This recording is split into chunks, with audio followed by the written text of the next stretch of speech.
창세기 1장 2장에서는 하늘과 땅이 창조됩니다. 하나님은 에덴 동산을 창설하시고 그곳에 사람을 두어 행복하게 잘 살기를 바라셨습니다. 하나님의 다스림을 받을 때 비로소 최고의 행복을 누릴 수 있다는 것입니다.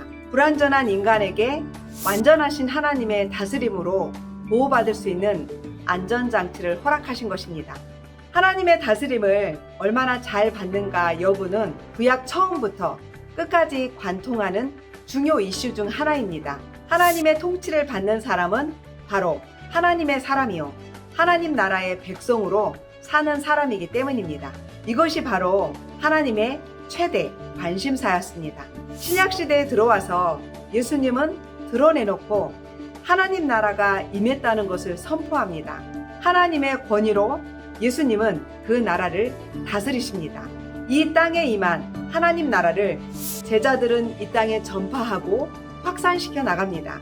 이것이 바로 사복음서와 또 사도행전 그리고 서신서까지 흐르는 신약 역사의 페이지들입니다. 자, 이제 성경의 마지막 목록인 요한계시록을 읽을 차례입니다. 하나님이 역사를 이어오시는 내내 하나님의 통치를 받으며 살 것을 인간에게 바라셨습니다. 그 뜻을 받들어 신약시대에 들어와 예수님이 하나님의 나라를 선포했다고 했습니다. 그렇다면 예수님이 재림하신 후에 하나님 나라 향방은 앞으로 어떻게 되는가? 창세기 1장 2장이 하늘과 땅을 창조한 이야기로 시작한다면 성경의 마지막 요한계시록 21장과 22장은 새하늘과 새 땅을 새 창조하는 것으로 끝을 맺습니다. 창세기가 구속의 서막이라면 요한계시록은 구속의 종막인 셈입니다.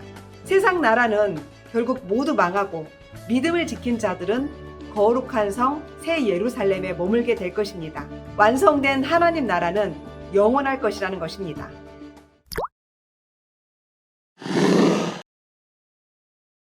요한계시록 하면 우리 머릿속에 떠오르는 생각이 있습니다.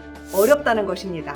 그도 그럴 것이 1장부터 등장하는 인물의 묘사가 심상치 않기 때문입니다. 촛대 사이에 인자 같은 이가 발에 끌리는 옷을 입고 금띠를 띠고 나타납니다. 머리털은 흰 양털 같고 발은 빛난 주석 같고 목소리는 맑은 물소리 같습니다.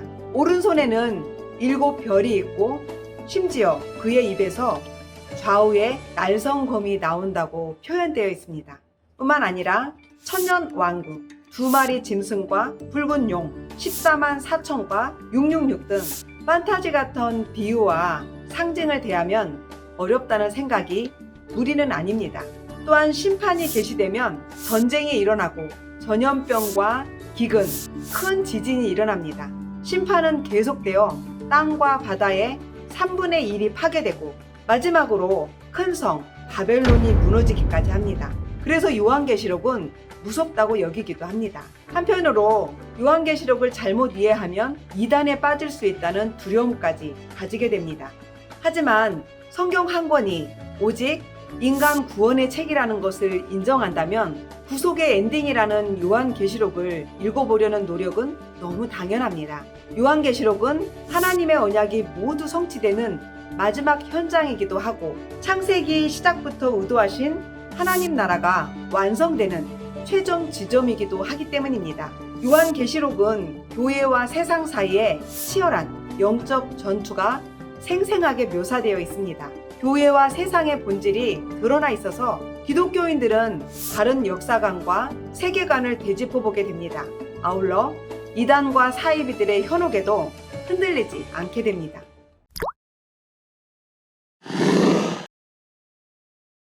요한계시록은 말 그대로 요한이 기록한 계시록입니다. 계시는 가리워졌던 것이 드러난다는 뜻입니다. 구체적으로 말하면 지금 당장 일어난 사건을 통해 장래에 일어날 사건을 미리 보여주는 히브리 문학의 한 표현 기법입니다. 당장 일어날 사건이란 요한이 살던 시대를 추적해보면 금방 알 수 있습니다. 당시 로마 황제였던 도미티아누스는 자신을 주와 하나님이라 부르도록 강요했습니다. 요한은 붙잡혀 반모섬에 유배되었고 교회가 확장되어 가던 때 많은 그리스도인들이 핍박을 당합니다. 이때 하나님이 알 수 없는 환상을 요한에게 쏟아 부어준 것입니다.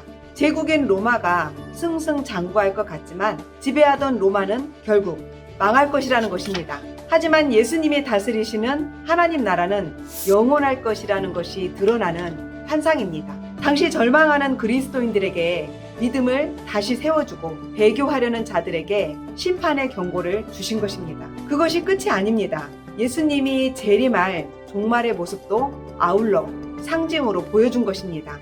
요한계시록을 보는 견해는 워낙 다양합니다. 계시록 구조를 분석하는 기준도 다르고 상징과 비유에 대한 이해도 일치하지 않습니다. 오죽하면 요한계시록은 읽어서 이해되는 만큼 읽으면 되는 것이다, 이렇게 가이드하는 견해도 있습니다. 그러나 이 무난한 가이드야말로 모처럼 요한계시록을 읽어보려는 사람에게는 더 막막한 일이 아닐 수 없습니다. 요한계시록은 요한조차 어리둥절했던 것을 보면 본서에서 언급하는 요한계시록에 대한 가이드 역시 가당치 않은 무모함인 것을 잘 압니다. 다만 요한계시록을 한 번쯤 대해보기를 바라는 마음에서 몇 가지 일반적인 지침을 정리해봤습니다. 모든 상징과 비유의 의미는 1차적으로 요한계시록에서 설명하고 있다는 것을 염두에 두시기 바랍니다. 다니엘서가 바사의 느부갓네살에서 구약 끝까지를 예언했다면 요한계시록은 신약시대 예수님의 초림에 이어 예수 재림까지 시대를 다루고 있다고 정리합니다. 그런 의미에서 상당한 내용들이 다니엘서의 표현들이 포함되어 있습니다. 이를 참고로 요한계시록은 가급적 성경 66권 범주 안에서 이해하며 읽도록 해야 한다는 것입니다. 해석이 성경 전체 내용과 충돌되게 이해해서는 결코 안 됩니다. 따라서 자의적 해석이나 영적 해석에 치우치면 곤란합니다. 신비적이거나 직관적인 자세보다 이성적으로 읽어야 한다는 것입니다.